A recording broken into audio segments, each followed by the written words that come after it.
Donc voilà, on en est là. Alors, si on lance cette découpe, ça va marcher, pas de souci.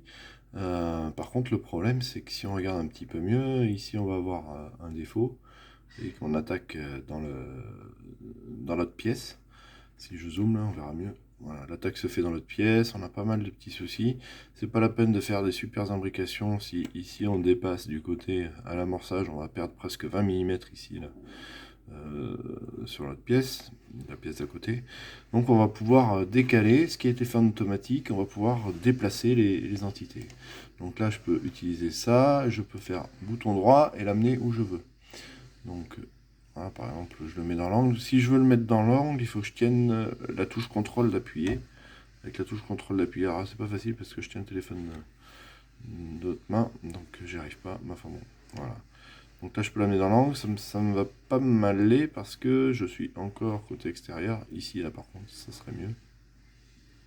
Voilà, tac. En appuyant plusieurs fois, je vais pouvoir modifier la position. Tac. Voilà. Ici, donc j'amorce comme ça, je pars et je sors ici. Ok, pour les contours extérieurs, on pourrait peut-être mettre carrément des lignes droites. Donc je vais faire bouton droit pour sortir de ce menu. Je reclique ici pour revenir dans le menu précédent. Je vais effacer mes coupes, effacer toutes les coupes, voilà.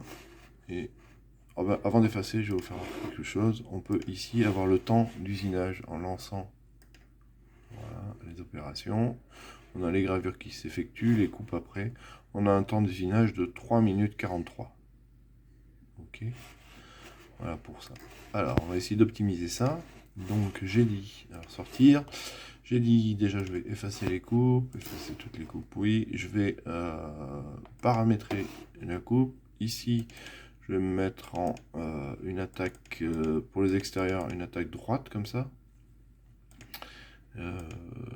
Qu'est-ce qu'on a d'autre? Alors, droite pour l'entrée et une sortie avec un petit angle comme ça. Distance maximum, on va dire, c'est pas la peine d'en faire 50 mm. Je vais mettre 5 mm. Et à 5 mm, c'est peut-être un peu juste. Je vais mettre 8 mm. Est-ce que je vais y arriver? 8 mm. Alors, il y a le verrou numérique qui se désactive à chaque fois, c'est pénible. Ouais, bon, faut prendre l'habitude. Voilà. Donc 8 mm ici. Ok. Je vais, angle si possible, je vais habiliter. Ça veut dire que ça viendra me chercher mes angles et placer mon amorçage dans l'angle, si ça le trouve. Ok. Et là, je ferme et je renvoie le calcul. Alors, aucun profil sélectionné, je sélectionne le profil et je renvoie le calcul.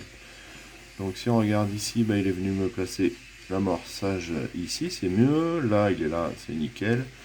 Alors là, je pourrais faire un amorçage dans cette zone-là. C'est pas top, faudrait mieux que je vienne amorcer vers là. Donc toujours pareil, je décale mon amorçage, je clique ici, je l'amène ici, bouton droit pour sortir. Ok. Alors les perçages ici, là, c'est pas top, parce que ça amorce bizarrement. Donc, on va venir modifier les entrées en intérieur. Donc j'efface toutes les coupes. Oui, je remodifie. Alors en interne. Ah, c'est bizarre ça. Tac, on va prendre. Qu'est-ce qu'on a de dispo? Ok, quelque chose de tout droit, ce serait bien. En interne, comme ça on pourra faire nos petits trous propres. Voilà. Je vais carrément mettre juste un amorçage et puis ça coupera comme ça, nickel. Voilà. Alors, distance maximum, j'ai des trous de 8, donc je vais mettre 4 mm. Distance de sortie, 4 mm. Alors, sur angle si possible en interne, non, surtout pas. Et j'exécute. Alors, j'ai pas sélectionné le profil, toujours pareil. Je sélectionne. J'exécute. Voilà. Donc là, bah, j'ai bien mon amorçage au centre. Je fais le tour et j'arrête mon faisceau. Ok, donc c'est mieux déjà. Alors, au niveau du temps d'usinage, est-ce que ça a changé quelque chose?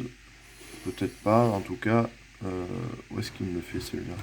Si vous maintenez la molette appuyée sur la souris, là, vous pouvez déplacer. Alors, au niveau du temps d'usinage, ah ouais, l'amorçage ici, il est pas bien, là. Il est ici. On va le mettre plutôt là, là. Là, ça va encore nous attaquer la tôle d'à côté. Je le déplace, déplacer celui-là, et je l'amène dans l'angle ici. Tac, voilà, parfait. Ok, celui-là, il est là. Bon, bah, tout a l'air pas mal, là, ce coup-ci. Je valide bouton droit, et je vais faire une petite simulation pour voir le temps. Je lance ma simulation. Alors, 3 minutes 45, on n'a rien gagné comme temps, mais au moins, on est propre. Ok. Maintenant, je vais vous montrer une petite option qui va vous permettre peut-être de gagner du temps. Si on efface toutes les coupes, oui, et qu'on vient ici travailler sur les ponts.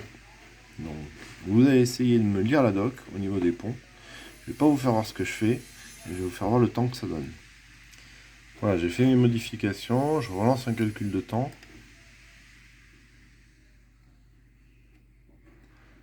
Et on a gagné 45 secondes sur une coupe. D'accord ? Donc je pense qu'on peut encore gagner des choses en modifiant les gravures. On pourrait peut-être faire juste des petites gravures et en regardant si on peut éviter les désamorçages entre les gravures et les remontées de tête. Donc ça, on verra peut-être ça plus avec TopSolid, parce que là, je ne sais pas encore bien le maîtriser avec ce logiciel, mais il y a des pistes à chercher, c'est top. Voilà, allez au boulot.